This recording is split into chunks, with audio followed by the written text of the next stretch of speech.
Day 915 of the Ukrainian War Map, also known as the Russo-Ukrainian War. Juzzie here, and today is another update as I take a simplified and down-to-earth approach to some of the most important happenings on the ground in Ukraine. So, starting off, we'll take a look at those Russian losses, as currently Russia sits on more than 608,000 military personnel losses, representing an additional 1,140 in the past day. Then as for hardware losses, 4 tanks, 17 APVs, and 47 artillery. Then headed straight to the main map, with Ukraine's operation in the Kursk Oblast shifting towards consolidating positions, disrupting Russian logistics by targeting key infrastructure and countering Russian reinforcements. And by keeping the fight within Russian territory, Ukraine aims to force Moscow to redeploy troops from other fronts while securing gains and protecting its own northern border. So, taking a look at Kharkiv in the west, because bearing in mind what I just said, the Russian army has constructed yet another pontoon bridge across the Sime River, right next to the permanent bridge, which is a structure that has since become unsuitable for any heavy equipment after recent Ukrainian targeting.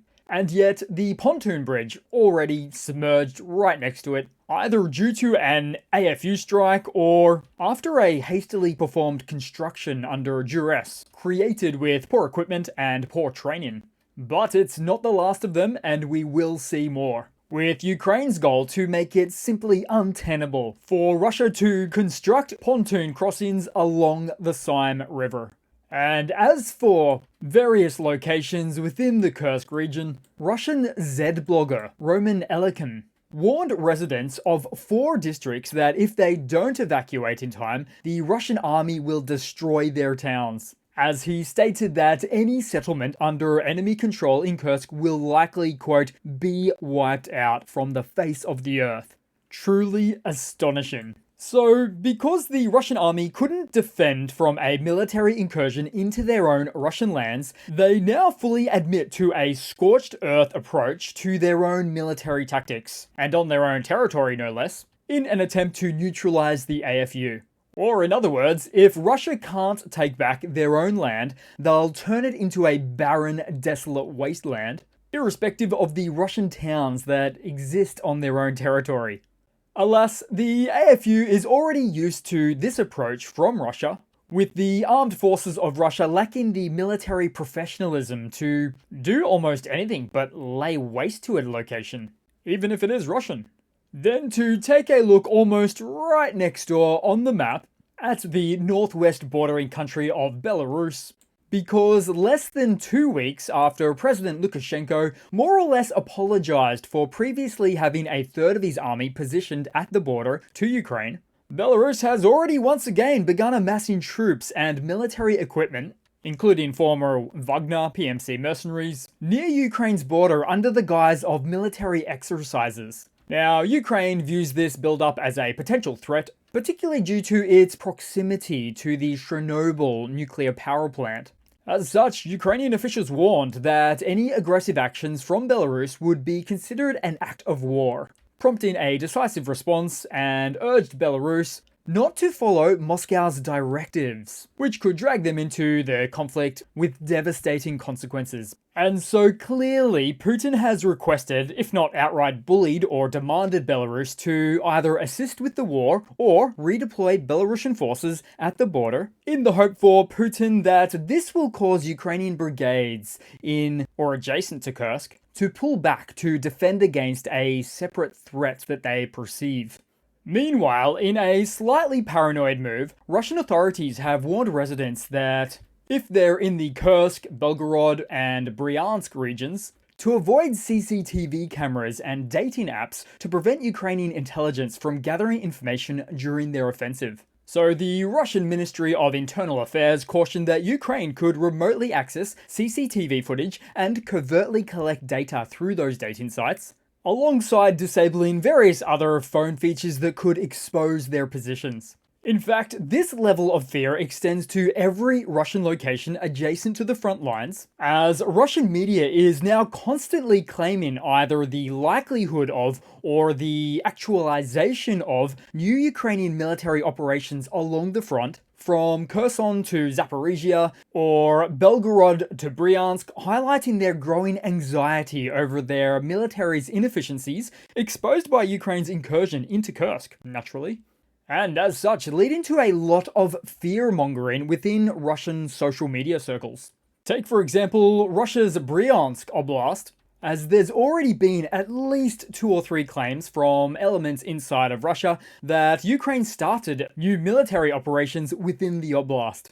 What a change of pace from Kyiv in 3 days to we need to defend our borders.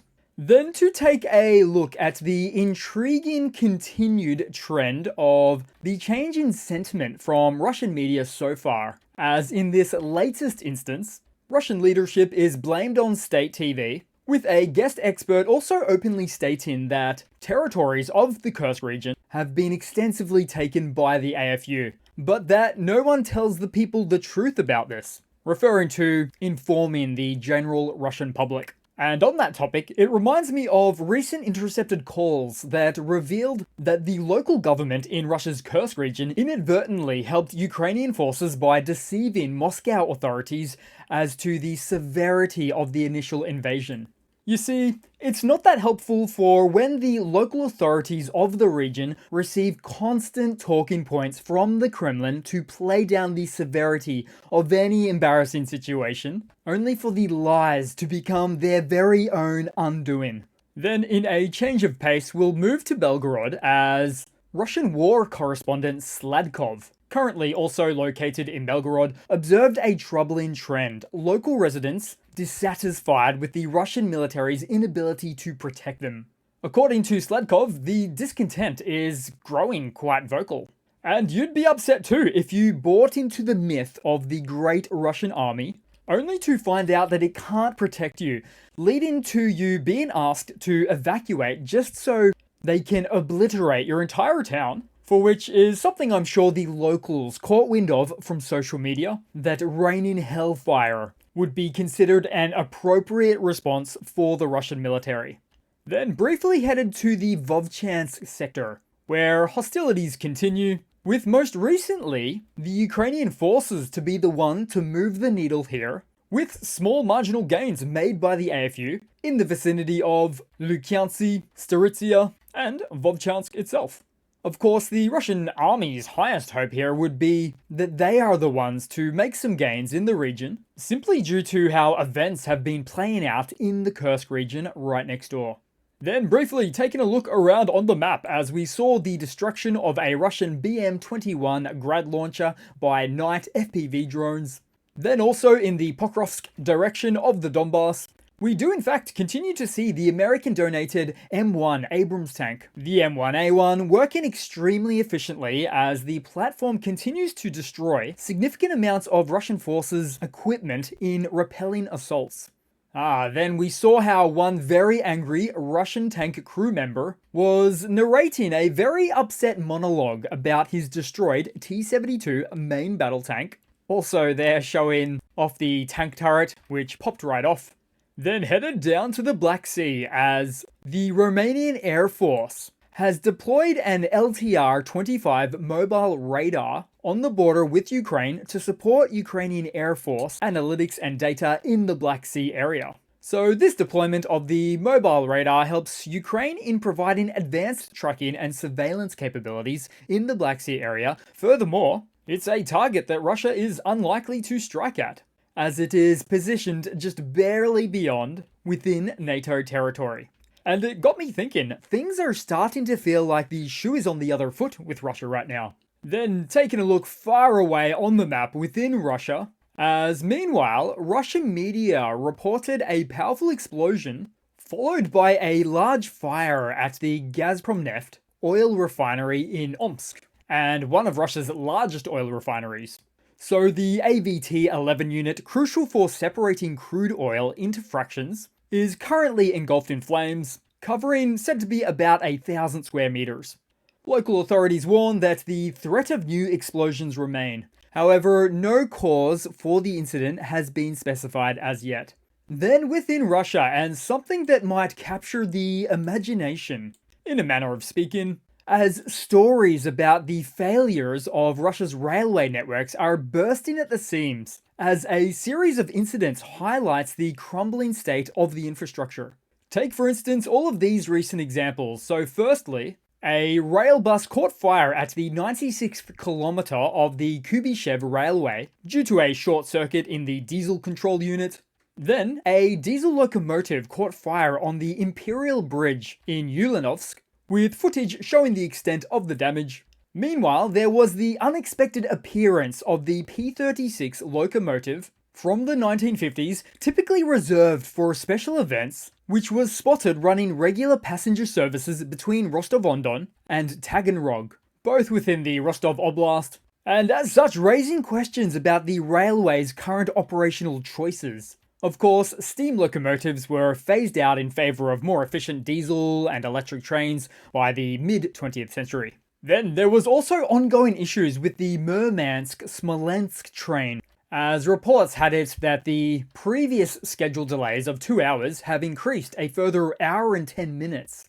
And so with all of these stories, we're really starting to see some of the symptoms here of the now long predicted collapse of the Russian railway networks, which just happens to rely on sanctioned Western components for the rail cartridge bearings, which require quite specialized production methodologies that Russia never specialized in, though they did try some years ago, but failed somewhat miserably on that front. And so, although I don't expect the rail networks within Russia to collapse overnight, still, the rail network resources are clearly becoming stretched increasingly thin, which is truly a serious development because where Russia's rail infrastructure is to collapse, that's it, it's all over, including the war, for which Russia's military heavily relies on. Then moving along the map, and since I'm almost directly pinpointing that location, a quick shout out to the Proletask oil depot fire, still blazing on day 9.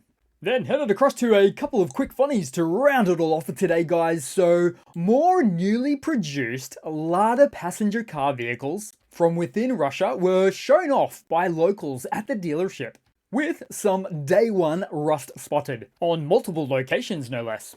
And so it's possibly due to, at least in part, labour shortages leading to an unskilled workforce within Russia that are also dealing with the bite of sanctions that had otherwise allowed for more modernised and refined approaches to car production. And then in a relatable but distant connection to Russia's existing workforce shortages and demographic decline. Because since the full-scale invasion of Ukraine began, Russia has revived a Soviet-era tradition of awarding the Mother Heroine medal to women who have 10 children or more. So this medal was reinstated by President Vladimir Putin as part of efforts to boost the country's declining population. But they set the bar a little high, didn't they? 10. So that is a lot of commitment for a $16,000 bonus that, even if someone did make it, the payment would probably never materialize, because that's our Russia. So that's it for today, guys. Thanks again for watching. Please continue to like and comment. Thanks once again for all of your support. I really can't do it without you, and I do hope to see all of you guys there in the next one. Cheers!